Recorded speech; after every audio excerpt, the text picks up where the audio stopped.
Hello, this is Rhinestone Amelia, aka Just Amelia, and I am back for Chapter 3 of Anne of Green Gables.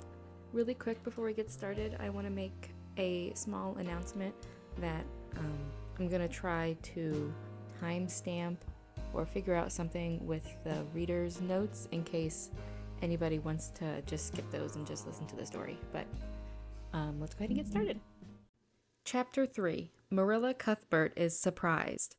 Marilla came briskly forward as Matthew opened the door, but when her eyes fell on the odd little figure in the stiff, ugly dress with the long braids of red hair and the eager, luminous eyes, she stopped short in amazement. Matthew Cuthbert, who's that? She ejaculated. Where is the boy? There wasn't any boy, said Matthew wretchedly. There was only her. He nodded at the child, remembering that he had never even asked her name. Reader's note, that's kind of crazy. I didn't realize that. How rude of you, Matthew. I know, no wonder kids don't like you. Jeez. No boy? But there must have been a boy, insisted Marilla. We sent word to Mrs. Spencer to bring a boy. Well, she didn't. She brought her. I asked the station master, and I had to bring her home. She couldn't be left there, no matter where the mistake had come in. Well, this is a pretty piece of business, ejaculated Marilla. During this dialogue, the child had remained silent, her eyes roving from one to the other, all the animation fading out of her face. Suddenly, she seemed to grasp the full meaning of what had been said. Dropping her precious carpet-bag, she sprang forward a step and clasped her hands. You don't want me, she cried. You don't want me because I'm not a boy. I might have expected it. Nobody ever did want me. I might have known it was all too beautiful to last. I might have known nobody really did want me. Oh, what shall I do? I'm going to burst into tears. Burst into tears she did, sitting down on a chair by the table, flinging her arms out upon it, and burying her face in them. She proceeded to cry stormily. Marilla and Matthew looked at each other deprecatingly across the stove. Neither of them knew what to say or do. Finally, Marilla stepped lamely into the breach. Well, well, there's no need to cry so about it. Yes, there is need. The child raised her head quickly, revealing a tear-stained face and trembling lips. You would cry too if you were an orphan and had to come to a place you thought was going to be home and find that they didn't want you because you weren't a boy. Oh, this is the most tragical thing that ever happened to me. Something like a reluctant smile, rather rusty from long disuse, mellowed Marissa's grim expression. Well, don't cry any more. We're not going to turn you out of doors tonight. You'll have to stay here until we investigate this affair. What's your name? The child hesitated for a moment. Will you please call me Cordelia? She said eagerly. Call you Cordelia? Is that your name? No, it's not exactly my name, but I would love to be called Cordelia. It's such a perfectly elegant name. I don't know what on earth you mean. If Cordelia isn't your name, what is? Anne Shirley reluctantly faltered forth the owner of that name. But oh, please do call me Cordelia. It can't matter much to you what you call me if I'm only going to be here a little while, can it? And Anne is such a unromantic name.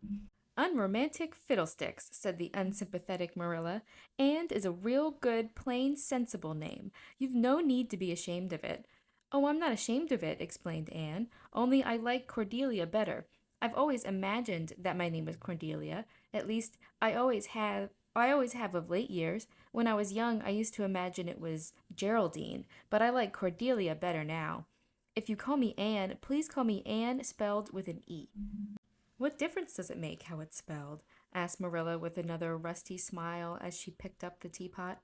Oh, it makes such a difference. It looks so much nicer. When you hear a name pronounced, can't you always see it in your mind, just as if it was printed out? I can, and ANN looks dreadful, but ANNE looks so much more distinguished. If you'll only call me Anne spelled with an E, I shall try to reconcile myself to not being called Cordelia. Very well then, Anne spelled with an E. Can you tell us how this mistake came to be? We sent word to Mrs. Spencer to bring us a boy. Were there no boys at the asylum? Oh, yes, there was an abundance of them, but Mrs. Spencer said distinctly that you wanted a girl about 11 years old, and the matron said she thought I would do. You don't know how delighted I was. I couldn't sleep all last night for joy. Oh, she added reproachfully, turning to Matthew. Why didn't you tell me at the station that you didn't want me and leave me there? If I hadn't seen the white way of delight and the lake of shining waters, it wouldn't be so hard. What on earth does she mean? Demanded Marilla, staring at Matthew. She's just referring to some conversation we had on the road, said Matthew hastily. I'm going out to put the mare in, Marilla. Have tea ready when I come back. Did Mrs. Spencer bring anything over besides you? Continued Marilla when Matthew had gone out. She brought Lily Jones for herself. Lily is only 5 years old, and she is very beautiful. She has nut brown hair. If I was very beautiful and had nut brown hair, would you keep me? No, we want a boy to help Matthew on the farm. A girl would be of no use to us. Take off your hat. I'll lay it and your bag on the hall table. Anne took off her hat meekly. Matthew came back presently, and they sat down to supper. But Anne could not eat. In vain she nibbled at the bread and butter and pecked at the crab apple preserve out of the little scalloped glass dish by her plate. She did not really make any headway at all. You're not eating anything, said Marilla sharply, eyeing her as if it were a serious shortcoming. Anne sighed. I can't. I'm in the depths of despair. Can you eat when you are in the depths of despair? I've never been in the depths of despair, so I can't say, responded Marilla. Weren't you? Well, did you ever try to imagine you were in the depths of despair? No, I didn't. Then I don't think you can understand what it's like. It's a very uncomfortable feeling indeed. When you try to eat, a lump comes right up in your throat and you can't swallow anything, not even if it was a chocolate caramel. I had one chocolate caramel once, 2 years ago, and it was simply delicious. I've often dreamed since that I had a lot of chocolate caramels, but I always wake up just when I'm going to eat them. I do hope you won't be offended because I can't eat. Everything is extremely nice, but I still cannot eat. I guess she's tired, said Matthew, who hadn't spoken since his return from the barn. Best put her to bed, Marilla. Reader's note, Matthew is. I'm disliking his character more, I think, as an adult. Like, why is he ordering Marilla around when he's too scared to do anything? So he's definitely relying on her a lot. But anyway, back to the story. Marilla had been wondering where Anne should be put to bed. She had prepared a couch in the kitchen chamber for the desired and expected boy, but although it was neat and clean, it did not seem quite the thing to put a girl there somehow. But the spare room was out of the question for such a stray waif, so there remained only the east gable room. Marilla lighted a candle and told Anne to follow her, which Anne spiritlessly did, taking her hat and carpetbag from the hall table as she passed. The hall seemed fearsomely clean. The little gable chamber in which she presently found herself seemed still cleaner. Marilla set the candle on a three-legged, three-cornered table and turned down the bedclothes. I suppose you have a nightgown? She questioned. Anne nodded. Yes, I have two. The matron of the asylum made them for me. They're fearfully skimpy. There is never enough to go around in an asylum, so things are always skimpy, at least in a poor asylum like ours. I hate skimpy nightdresses, but one can dream just as well in them as in lovely trailing ones, with frills around the neck. That's one consolation. Well, undress as quick as you can and go to bed. I'll come back in a few minutes for the candle. I daren't trust you to put it out yourself. You'd likely set the place on fire.